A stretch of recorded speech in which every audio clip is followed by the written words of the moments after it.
اور ایک رسمن کام کیا جاتا ہے. حالانکہ حضرت شیخ عبد القادر جیلانی رحمۃ اللہ علیہ کی تعلیمات ہیں ان کو پڑھنا ضروری ہے. جی جی. باقی جو اس دور کا جو 11ویں کا سسٹم تھا وہ اس لیے تھا کہ جو غریب غربا ہیں ان کو کھانا مل جائے ان کے لیے. لیکن شیخ عبد القادر جیلانی رحمۃ اللہ علیہ نے جو ساری زندگی جو درس دیا ہے وہ قرآن، حدیث، توحید اور رسالت کا دیا. ہم اسے ایک سائیڈ پہ چھوڑ کے ہم نے اب جس لنگر کو اپنے اوپر فرض کر لیا، حالانکہ یہ فرض نہیں ہے. نہیں، آیا کہ جو لنگر ہے یہ امیر کو کھانا جائز ہے یا وہ غوث اعظم کا جو ماٹو تھا منشور تھا وہ غریب کے لیے تھا یا امیر غریب دونوں کے لیے تھا؟ وہ غریب کے لیے تھا، صرف غریب کے لیے، صرف غریب کے لیے. ٹھیک ہے. آگے ہم چلتے ہیں. ایک یہ ہوتا ہے جمعے پر آتے ہیں ہم. جی جمعے پر آتے ہیں. اللہ کا بھی واضح سا فرمان ہے جی کہ جب جمعے کی نماز کے لیے تمہیں پکارا جائے تو اپنے کاروبار وغیرہ ترک کر. ٹھیک ہے. سب لوگ کہتے ہیں جی آج کام پر کیوں نہیں گئے جی، وہ جی جمعہ تھا، چھٹی ہے جی آج، یہ وہ. لیکن مساجد ہماری اس زور و شور کے ساتھ فل نہیں ہو رہی. ٹھیک ہے.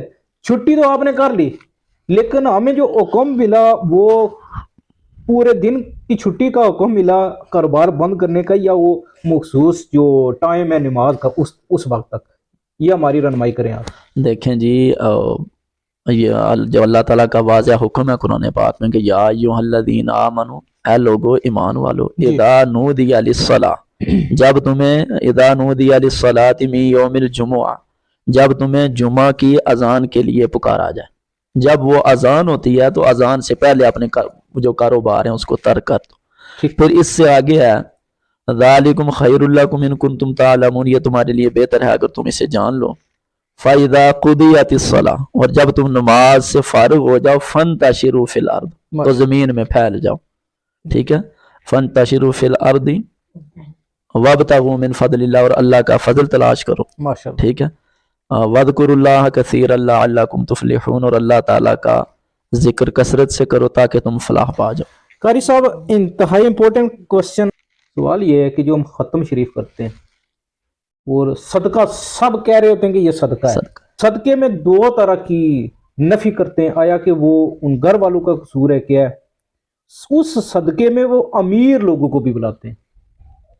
تو امیر لوگوں کو آپ کیا پیغام دینا چاہیں گے؟ امیر لوگوں کے لیے میں نے جو پہلے بات کی ہے نا کہ ایک چیز کی بنیاد ہی غلط ہے. جی. اب ہماری ایک چلو احسال ثواب صدقہ ایک بات ہے، آپ کے توسل سے ایک بات میں اور بھی کر دوں جی کہ جو حج ہے، حج اسلام کا ایک اہم رکن ہے. کہ جو بندہ استطاعت جس کے اندر ہو اگر وہ حج نہ کرے تو وہ دائرہ اسلام میں داخل نہیں ہوتا. ٹھیک ہے. یہ اہم رکن ہے. پھر قربانی کے حج کی بات میں کریں، حج کے لیے اللہ تعالیٰ فرماتا ہے قرآن پاک میں وَمَنِ اسْتَطَاعَ إِلَيْهِ سَبِيلًا، وہ بندہ حج کرے کہ جس کے پاس کرایہ ہو، یعنی جو استطاعت رکھتا ہو. تو یہ جو ختم پاک ہے یہ فرض نہیں ہے، یہ سنت ہے. اور کچھ لوگ جو احسال ثواب کی جو محفل ہے یہ قرضہ لے کر دیتے ہیں، حالانکہ یہ ضروری نہیں ہے. جو قرضہ لے کے ختم پاک دلانا، قرض سے اللہ کے نبی نے پناہ مانگی ہے. ٹھیک ہے. وَأَعُوذُ بِكَ مِنْ غَلَبَةِ الدَّيْنِ وَقَهْرِ الرِّجَالِ، کہ میں قرضے کی لعنت کو پناہ مانگتا ہوں، اللہ کے پیارے نبی نے فرمایا.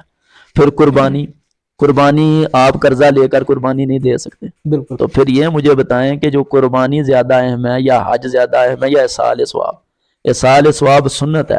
اگر صرف دو بندے بیٹھ کر سورہ فاتحہ شریف، سورہ اخلاص شریف پڑھ کے پانی رکھ کے اگر دعا مانگے تو احسال ثواب وہاں بھی ہو جاتا ہے. جی. زیادہ جو ہے پڑھنے سے ثواب ہوتا ہے یا بے شمار آپ لوگوں کو انویٹیشن دیں اور 300-400 بندہ آپ کی اس انویٹیشن میں آئے؟ لیکن میرا جو سوال یہاں ہے کہ 500 700 800 بندے کو بلایا جاتا ہے، لیکن افسوس کا مقام یہ ہوتا ہے کہ وہ لوگ دعا میں بھی شریک نہیں ہوتے، اس مرحوم کے لیے ہاتھ بھی کھڑے نہیں کرتے ہیں. بس ان کا جو ماٹو ہوتا ہے وہ یہ ہوتا ہے بس ہماری پاجی ہے، ہم نے روٹی کھانی ہے، اس کو منہ دکھانا اور واپس آنا ہے.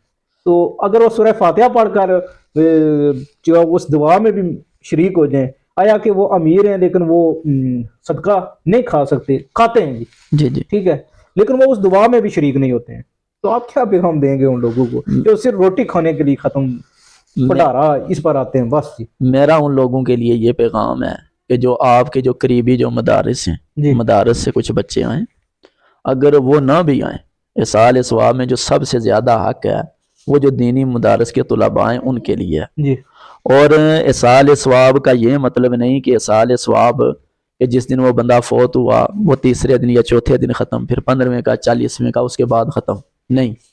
اصال ثواب یہ ہے کہ جب بھی اللہ تعالیٰ آپ کو توفیق دے، جو آپ کے قریبی سکول ہیں، سکول میں جو غریب طلباء ہیں، ٹھیک ہے، یا کہ کسی جگہ پانی کا ضرورت ہو وہاں چشمہ پانی کا نکالنا، صدقہ جاریہ، صدقہ جاریہ، جی اس طرح کا کوئی عمل کر لیں وہ بہتر ہے، اس سے بہتر ہے۔ باقی جو اصال ثواب کے لیے جو لوگ آئیں وہ پڑھنے والے لوگ ہوں کہ وہ پڑھیں، پڑھنے کے بعد حسب توفیق جو بھی آپ انہیں کھانا دے دیں تو وہ بھی بہتر ہے۔ جی آج کا پیغام آپ کو ضرور پسند آیا ہوگا۔ قاری محمد عبداللہ صاحب آپ نے قرآن و حدیث کے حوالے سے ہمیں آگاہ کی، انشاءاللہ میں بھی کوشش کروں گا کہ جو میرے اندر خامیاں میں ان کو بھی دور کروں گا۔ تو محمد سرور کو اجازت دیجیے، اللہ حافظ۔